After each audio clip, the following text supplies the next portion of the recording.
Hello, hello. Welcome to this episode of the Rogers Radio Podcast. I am your host, Alyssa Rogers.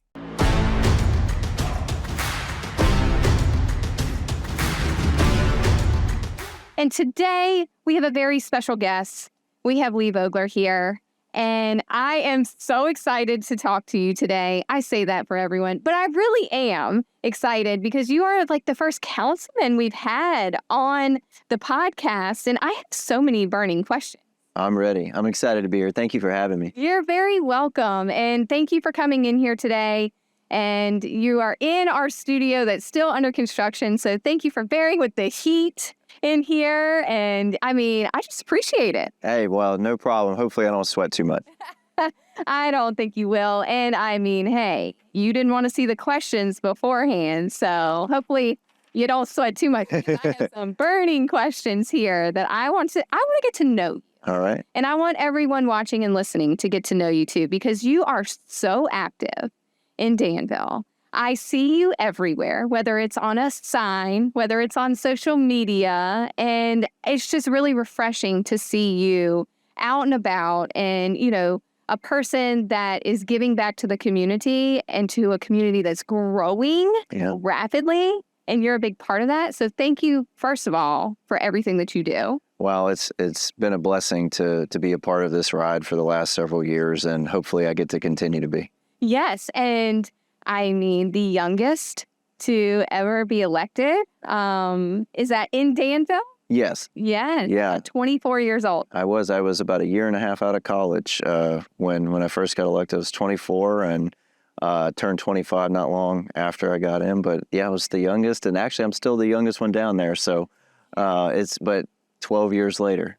I mean, that's something to be very proud of. And going to that, I want to ask you, what led you to running for local office at such a young age? Like, what was that moment where you said, I'm going to start giving back to my community? Well, I grew up in Danville, and I think like a lot of young people, no matter where they grow up, you think, I can't wait to get away and be somewhere else. Anywhere has got to be better than where I am kind of thing. And I loved Danville growing up. It wasn't that, but I was just kind of wanted to branch out. And so when I was going to VCU and a student there, I was living in Richmond. Obviously, for the few years I was there, and I got to see a lot of things. And I got involved. My classes were in political science and community involvement and serving and just learning the inner workings of government and what that means. And so each time I would come home, I would start to think, I see things in Danville. I see potential. I see possibility. And so a lot of people at that time, especially because you're talking 2008, 2009, 2010, when I was in college, that was the height of the recession. The mill had left. All these things, like Danville was at rock bottom, basically. And a lot of folks were kind of starting to give up. And I said, no, wait a minute. It doesn't have to be this way. And so while I was still at VCU, I started thinking about, hey, I want to move back home. And so after I graduated, I decided to move back home. I started a group, actually, even before I finished college, called Moving Danville Forward. That was just going to be this. It started out as a Facebook group of ideas and things that we could do to improve Danville and get feedback from people. And then when I got back home, I started attending council meetings, and I would take some of the ideas coming from the public and present them to council and try to be, because not everyone's comfortable going up and standing at that podium and speaking. And now 12 plus years later, I always think of that when I'm sitting now on the other side of it. When somebody comes up, I'm like, I remember what it's like standing at that podium. But so that was the beginning of it. And I wanted to be involved and I wanted to help. And when I moved back, again, especially you're talking 2010, like everyone said, why in the world would you come back here? And my answer, I know it sounds cheesy, but I would say, because one day I'd like for somebody not to be asked that question. And so for the past 12 plus years, I've tried to do my part to help make that a reality. Well, you've done a great job at that. And the cool thing about it is you came back and you ran, and you have really gotten to be part of that growth, because where it was in 2010, 11, 12, and where Danville is today, it's a drastic difference. And so how does that make you feel to know that you have been a part of that? It's through. It feels good, but more so in the fact that just that Danville itself is improving, and I grew up as an athlete, and as I'm not you can probably tell on camera, I'm not the biggest guy in the world, so I was always that small, scrappy kind of baseball player and a hustle. So I've always had this kind of just chip on my shoulder mentality and like the underdog. And Danville is the ultimate underdog. I mean, people had written us off and left us for dead. And so for us to come back in the way we have and to become the comeback city, it feels good. And, for whatever small part I've played in that is something that I'm proud of, but we've got a great team. But now as a father, I've got 2 young kids. And so I think about the city that they're growing up in, and that, years from now, maybe they'll be able to tell their kids, our dad was there when this happened or that happened. And so that part of it's cool for me. Speaking of family, I want to know, how do you balance the life of being on local government and your family and all of the events and everything you have to do? How do you balance it all? Well, caffeine has been a friend of mine for a while. Yeah. So my son just turned 10. Our daughter is 6, and they're both very active in everything. She does dance. She does fashion shows. She plays t-ball. Kingston is the quarterback on the football team. He's pitcher in baseball. He's point guard in basketball. He does every sport that he can fit in, and they're both great students. And and I coach like the youth teams. I coach baseball. But I love being around my kids. I love being with my family. And the cool thing is, with my day job, running a small business, and then with council, I try to find ways too that I can involve my kids in things. So even if I'm at a council event or something like that, sometimes my kids can come, and I try to make it fun for them too, so that I'm still involving them in some kind of way. But I probably don't get as much sleep as I should. So maybe that's where I'm. So how do you sleep with everything? Well, whenever I eventually get around to it, that by the end of the day I do, and then I'm out. But probably, running full speed ahead. Well, you talk a lot about being out in the community and coaching your kids' sports teams. And, we talk a lot about leadership at Rogers, and it's really important to us. And so what do you think has shaped your leadership style, and how would you describe your leadership style? I think I'm used to a team mentality. Again, I grew up playing primarily baseball and all the way into college, but sports in general. So I've always been used to working with teammates, and at the same time, I was the captain of the baseball team. So I know how to lead, but I know how important it is to get everybody on board. And so when I got on council, we've got 9 city council members. Well, as a baseball player, I'm used to a team of 9. And so I think the important thing is you find out what everyone's strengths are, what their weaknesses are, what my strengths, and more importantly, what my weaknesses are. And then as far as council, it's, and I had to learn this along the way. When I first got on, you talk about when I was 24, I got on there. All the other 8 guys had been there for a long time. And then I come in there right out of college, and I'm coming in, we need to be doing this, this, and this. And they're like, sit down and be quiet, kid, right. Which in fairness, I needed to learn, they had experienced things that I hadn't yet. Because until you're sitting there in that room, you think you can know, but you don't know until you're fully in there. And so I think it's about learning what your teammates or your colleagues or your coworkers, or what are they passionate about? What do they care about? Is that something you can help them with? And then conversely, let them know what's important to you. I think communication is always key. And speaking of that, that's a lot of people to have to get on the same page and work as a team. So how do you work through those moments where maybe not everyone is seeing eye to eye, but you still have to have that same mindset of moving Danville forward? But how do you go through that challenge? Well, fortunately for me, I think our council, and it's, we've had some different members over the 12 years, but a core group of us has been this group for this entire time. And we work really well together. And I think it's when everyone is on the same page of the end goal. And again, we might have different variations how we get there, but I think the thing that's important is that I think we're down there for the right reasons, and we care about the future of the city. And when you do that, and when you can you don't have these kind of partisan divides or the things that sometimes bog down some other elected bodies, we're all wearing the same Danville hat when we come in there. We're all on that same team. And I think that helps. And, when you do have disagreements, what I've always tried to do over the time is to be maybe that bridge guy that says, okay, this group over here is saying this, you guys are saying this.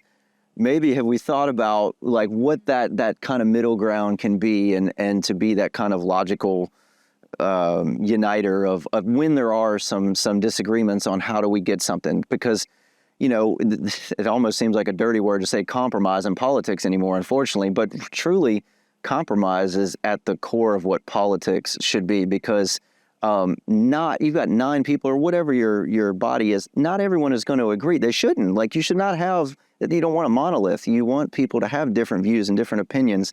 And how do you mesh all those things together? And sometimes, so I'm not going to get 100% of what I want, and they're not going to get 100% of what they want, but I'd rather get 80% of it and have to maybe yield on something else than to say, put my foot down and say, nope, it's this or nothing at all. Then nothing gets done, and that's not helping anyone. So at the end of the day, how do we help people? That's what it should be about. And so sometimes you don't get everything you want, but you still try to get what you can get to help, and then keep moving. Uniter. I like the word you used, because it really sounds like you do help everyone become united, and that is important.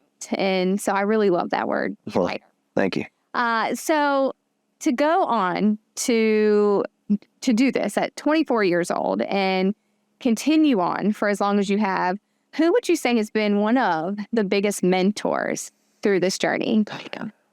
So, I've been fortunate in life first, I still do 2 great parents who were instrumental in my life, who took me to sporting events, took me, to all the school things, made sure that I had exposure to things that would help me later in life and continue to support me to this day. So I always have to start with my parents and family in general. But, and then, when I was Mr. DeBoe, Joel DeBoe was a great influence for me when I was in high school.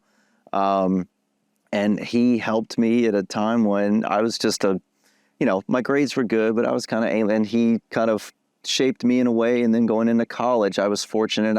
I worked for Bob McDonnell when he was governor. I had Doug Wilder as a professor, who was, the first African-American elected governor in history. And I got to sit across the table from him for 3 hours every week. And we formed a friendship. I still talk to him regularly today. I will ask him. So I've had a number of people over the years, and then there's local folks as well. But I think I try to learn something from every person that I interact with, because each person kind of has a different life experience that I can pull from. And so I've been blessed to just be surrounded by a number of people in my life. Wow, that's really, really outstanding.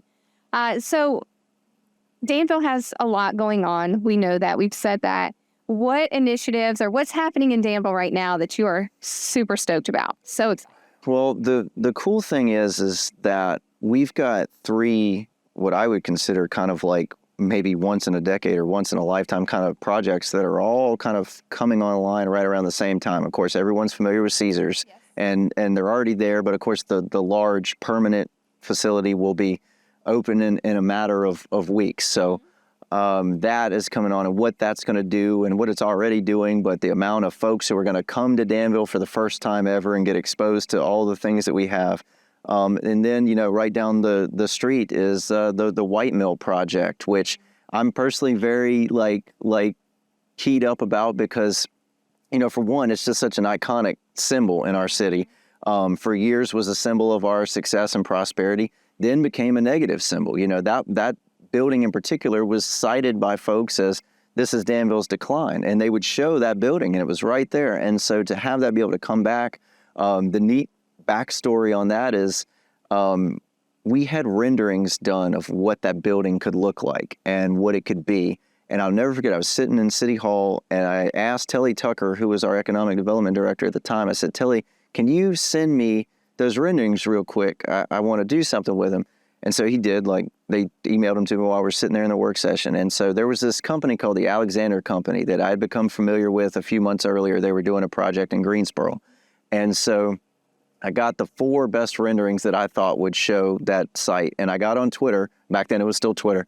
And I sent them a tweet and just said, hey, we've got this historic riverfront property. Would love for you guys to come take a look at it. I think you'd be a great fit for it. And within 20 minutes, I got this message back and said, we'd love to. Here's Dave Voss, our project manager, blah, blah, blah. He's going to follow up with you.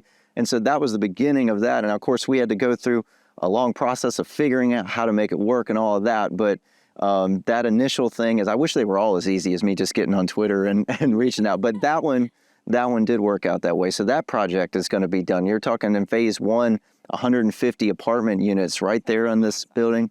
And then the Riverfront Park right next door to it, $15 million park that is going to be completely different than anything else in the region. And I won't go through the list of all the things it's going to have in it, but it's just going to be very awesome. So those are 3 huge catalyst projects that all are going to be opening within a month or 2 of each other, which is just unbelievable. It is unbelievable. I mean, we ride past the mill and like what it's going to become. And even my daughter, who is 6, she's like, I want to live there so we can go to that park. And we're watching all of this happen. And it's so cool to see that happening right in our area. Yeah. Because you're right. Those are major things happening all at the same time. They are. And I mean, then we've got all these number of housing projects that are coming on because, and again, you talk about the difference between where we were 10, 12 years ago to now.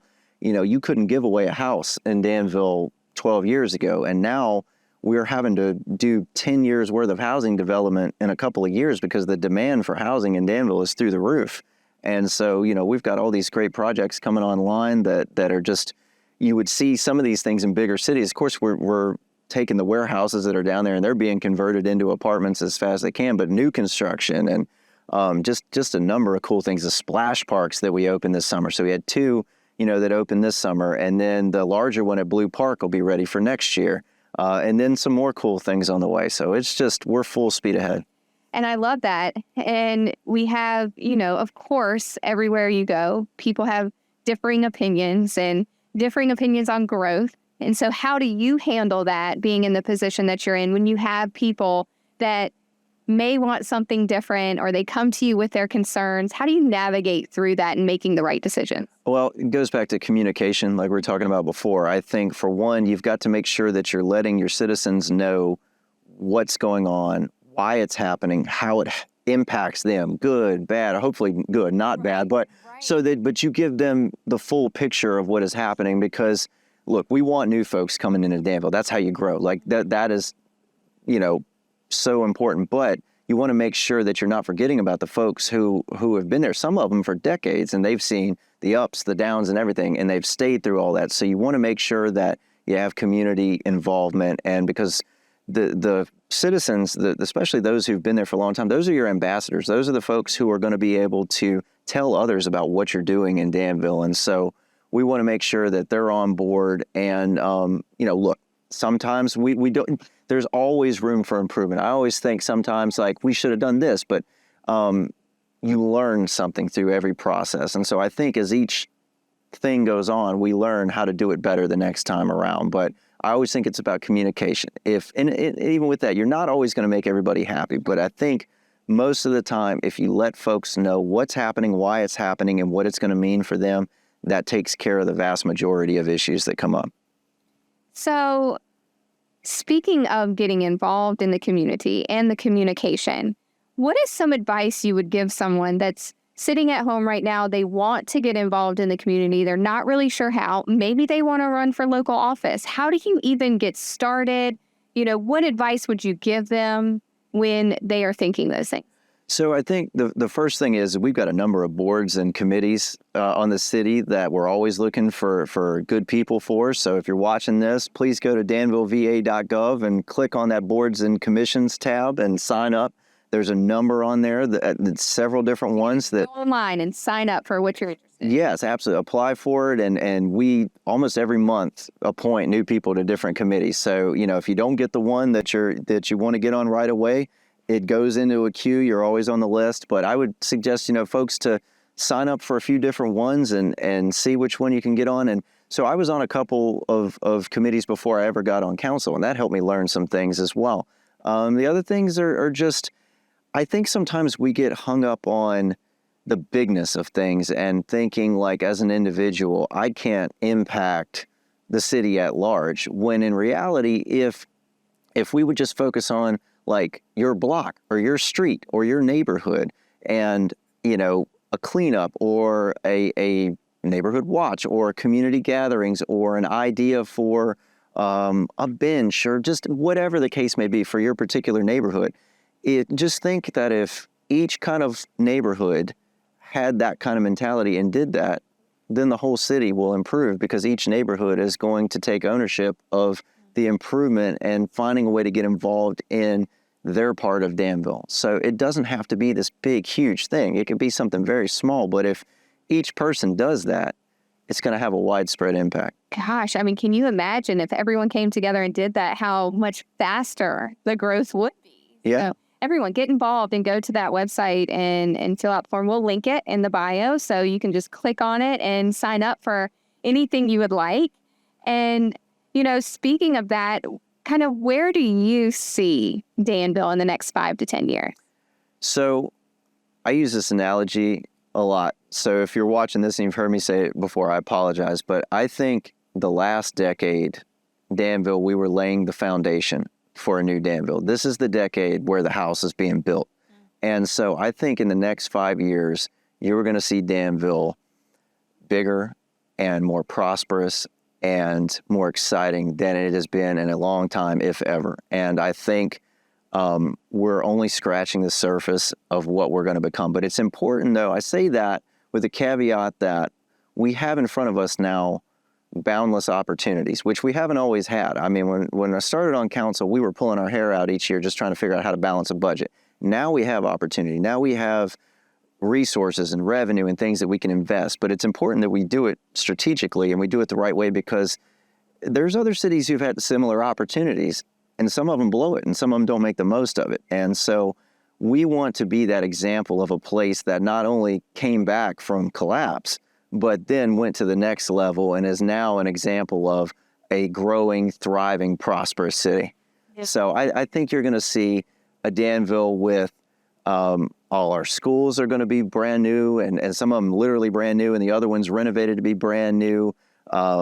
Test scores are going to be going up. We're going to have job. If you want a job, you'll be able to find a job. Housing is so diverse that no matter what type of housing arrangement you want, we'll have it. And I'm so excited about it. You have me super excited about it. I can't wait to see this, because it's been a long time coming. So are you guys watching as excited as I am right now? Because I am pumped. I want to talk a little bit about you. Okay. In this, what legacy do you hope to leave behind? And I know you talked a little bit about your kids and what they're going to be able to see you do and accomplish. What legacy do you hope you leave behind for the community? I think all I'll let other folks kind of decide the good or the bad, but if nothing else, the thing that I've always, and no matter what it is that I do, I'd like for people to say, that's somebody who put his heart and soul into it, and he gave everything he had all the time. And that's been ingrained in me through my family through generations. And so that is something that I've always tried to carry on. And so if people say that's a guy that when he was there, he listened to people, he fought for people, and he gave it everything he had, I'm good with that. And you'll always be doing that. And, what are your future goals? Do you have any future goals you want to hit or meet, or what you got in horizon? However I can help people and be of service and make a difference in my community. Danville's my home. It will always be my home, and, will be my family's home. And so I just want to keep doing what I can do to make a difference, whether it's coaching or serving in office or through work or whatever it may be. Feel like that I left Danville a better place than I found it. And that's what I try to spend every day doing. And I know everyone watching and listening, they're not physically sitting here right now, but I feel like I am sitting here. The energy that I feel you are going to go so far. And I can feel it. And it's an intensity in such a positive way to where you are really going to be able to make a lot of positive change in this county, in this world, and everything that you do. So Well, thank you for your service. Well, thank you. I'm blessed to be able to do it. Yes. And I am beginning to end these podcasts with a question. Okay. It's a final question, and it's really to continue promoting our community. And I'd like to hear from you. If you could have dinner with one local person, it can be a local leader, local community member. You can have dinner with one person. Who would it be in your local community? Oh, gosh. Gee, that's tough. You know, all the questions. I try to think, because if I say that, somebody, you know what? I'm gonna give a cheesy answer, but I would take my mother out to dinner, because I don't always, for everything she's done for me in my life and continues to do for me and helps with my kids when because my wife runs the emergency department at Annie Penn down in Reedsville, and so we're both very busy. So, Mom, I will take you out to dinner. So you taking her? Hey, Mom, if you're listening. Wherever she wants. So. Oh, you get dinner only. So make sure you make that happen. I will. And again, thank you for being here and taking time out of your busy, busy day to sit down with us here at Rogers and get to know you better. And I truly mean it. I feel like you're going to go so far, and I'm going to see you in a lot more places in the future. Well, thank you. And thank you guys for doing this. This is so cool what y'all are doing, and the impact and showing positive things in the region. Like, I love that. So thank you guys for that. Absolutely. And thank you everyone for watching and listening to this episode with Lee Vogler, your city councilman. In Danville, a growing place. We're so excited to see the growth. I hope you are too. And if you are a local business that's listening or watching today and you want to be in this seat, you give us a call and reach out to us, and we will be happy to get that on the schedule for you, because we want to give back to the community and continue doing so. And of course, rate, review, subscribe, share, do all of the things to help us promote this podcast. And we will see you next week. Bye.